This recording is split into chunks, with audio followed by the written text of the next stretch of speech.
Welcome to the GPU hierarchy. Borderlands 4, not the smoothest of launches, and because of that, I'm not going to try and benchmark everything, but let's just give the high water mark. I am testing with a Ryzen 7 9800X3D and a GeForce RTX 5090. Basically, the fastest CPU and the fastest GPU that you can get to see how Borderlands 4 runs right now. Note that this game uses Unreal Engine 5, and I've seen plenty of games already that use Unreal Engine 5 and run like a slug, and Borderlands 4 seems to fall into that same category. Let me quick show you the settings I'm using. I don't generally use upscaling, but I'll do some testing with that this time, as well as native resolution. You have 5 presets: low, medium, high, very high, and of course, badass. And then you can turn on DLSS, you can turn on FSR, I think it's FSR 3/4, XeSS, and also TSR, which is the Unreal Engine 5 built-in upscaling solution, temporal super resolution. It kind of sucks though, so I wouldn't use it. You also have frame generation support, and you can see that's enabled on this video clip that I'm using right now. I've been playing it that way just to get a feel for it. Going down the list of settings, we have all sorts of things. This is all maxed out because it's on the badass setting. Plenty of options to choose from. Let's get started. In the background, I'm going to just be showing the 4K resolution videos. And we're going to start with low settings. And I have 5 different things that I've tested. We have low at 1080p, 1440p, and 4K. Then we have 4K with quality DLSS and 4K with performance DLSS. And mostly I want to show that DLSS, especially at 4K, performance mode basically equals 1080p rendering, and quality mode basically equals 1440p rendering. There is some overhead for the AI upscaling, but not too much. Overall, not a great showing because we're looking at the fastest GPU available, fastest CPU available, and we are getting really poor results of 150 frames per second average and minimums down in the 100 frames per second range. Go to higher resolutions. We're not maxed out on the GPU, but it's definitely running into CPU limits, and it's also hitting the GPU reasonably hard because we see a performance drop when going from 1080p to 1440p to 4K. We'll see that same thing as we move up to medium settings. Same 5 test configurations. We have 1080p, 1440p, and 4K, all at native rendering, and then DLSS performance and quality modes. Performance here takes a relatively modest hit overall. We drop from 150 at low preset to 130 at 1080p, and we see similar drops at 1440p and 4K, and medium actually looks quite good overall. I mean, this is what you can expect. So we started at 150 maximum for minimum settings in 1080p on a 5090. Now we're down to 130. When we kick up to high, of course, performance drops yet again. Now we're down to 105, 106 frames per second for 1080p, 90-ish frames per second for 1440p, and 60 frames per second, 59 frames per second in the chart for 4K native. So the high preset, already the RTX 5090 is not managing to run at 60 frames per second consistently, which is why the game has upscaling and it has frame generation. But those are performance enhancers, and this is just a common thing, in my opinion, with Unreal Engine 5 is it's a big, bloated, sluggish pig. It's probably easier to code with and develop games around, but it is not super performant. Part of that is they're doing a lot of graphics effects that maybe don't even look that different. MechWarrior 5 Mercenaries, that uses Unreal Engine 5. I saw about a 30% performance boost with a patch that came out back in March or April.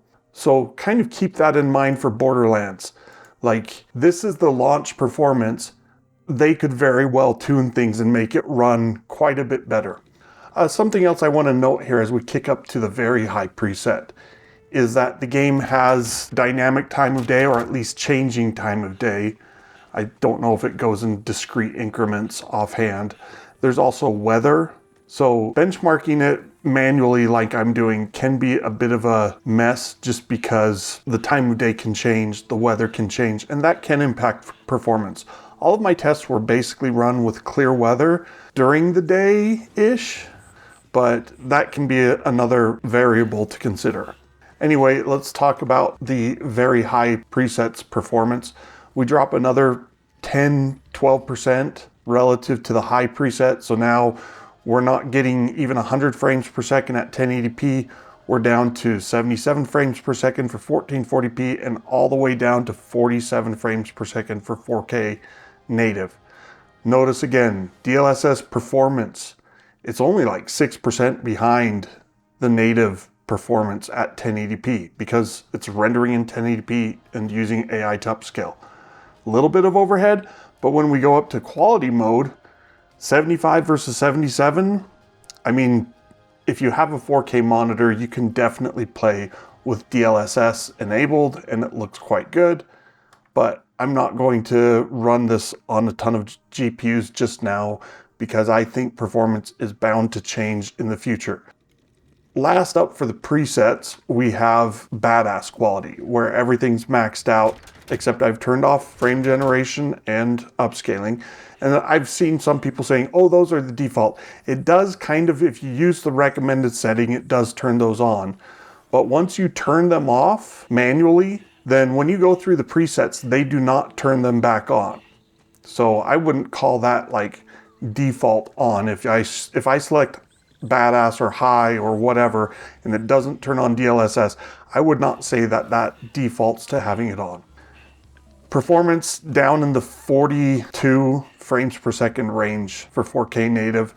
At 1440p, we're still breaking 60 frames per second, and 1080p is getting 85 frames per second, 84 frames per second. So definitely playable, but like for the $2,000 plus graphics card, that's pretty insane, and it just speaks to a very poor level of optimizations.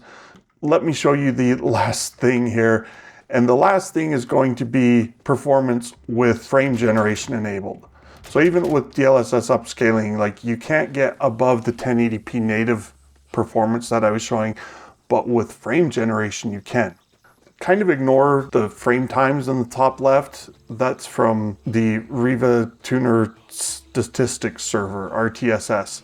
And the little lines that you see, that's because it doesn't know how to deal with multi-frame generation. It's checking one metric from the GPU, and so it kind of screws it up. The frame rate's correct if you want to consider frame generation a real frame rate, but those little bars, the little vertical lines, are just because it doesn't know how to handle frame generation or multi-frame generation, really. Performance, though. So this is where it kind of gets interesting. We went from 4K native at 42 frames per second, doing DLSS Performance got us to 79, and now with MFG 4X, we're getting 247. So the number is really high, and that's kind of good seeming. Latency, though, it actually drops from 30 milliseconds, I think, for 1080p native down to 40 milliseconds for MFG 4X. 40 milliseconds isn't bad. Like, that's still playable, but it just goes to show, like, we're rendering at 84 frames per second 1080p native. When we upscale that to 4K, it drops to 79, so a little small hit. But then when we quadruple that via AI up to 247, we're actually decreasing the base frame rate to like 62 frames per second. So we're going from 79 down to 62. It looks smoother. It feels maybe a little bit smoother. It's not bad, but you really want to have MFG 4X pulling at least 160 frames per second, bare minimum is my opinion, to make it feel good. And so, yeah, it easily gets there on a 5090. How will it do on a 5070, 5060 Ti? Well, that's something I'd have to do more testing. Anyway, that's a short look at the overall performance in Borderlands 4 right now. I do want to just show a couple last things. These are not critical because it's just one game, but here's the power numbers. And this is supposed to be like a 600 watt graphics card, and we're pulling 328 native at 1080p. That increases to 392 at 1440p and 496 at 4K for the low preset. So it's not pegged at 4K, but it is using a lot more power, and it's definitely hitting other bottlenecks at 1080p. Bump up to medium quality, 4K native dropped, and so did 1440p native, which is kind of interesting. So it's not actually using more power. All of the numbers kind of drop. I guess maybe medium hits the CPU a little harder and bottlenecks that a little more so the GPU doesn't work as hard. Kind of weird. Moving up to high though, then we see the numbers start to go back up. Still only using 336 watts at 1080p, 394 at 1440p, and 501 at 4K. Very high preset. Now we're kind of talking 4K native. We're getting 528 watts. So that's getting close to the power limit. I mean, it's not there by any stretch, but it's at least well above 500 watts now. And then finally, the badass preset. Power actually drops a little bit at 4K native and 1080p native. It actually went up at 1440p native. I don't know why that is, but just consider it maybe a little bit margin of error. We can also flip this around and check out GPU efficiency, frames per second for watt. Obviously, 1080p is going to be your highest efficiency, and it's going to drop a lot as you go down the ladder. Kind of interesting. That's about it. Hope you enjoyed watching this video. Please give me a like and a thumbs up, and subscribe if you want to. Appreciate your support. We'll see you next time.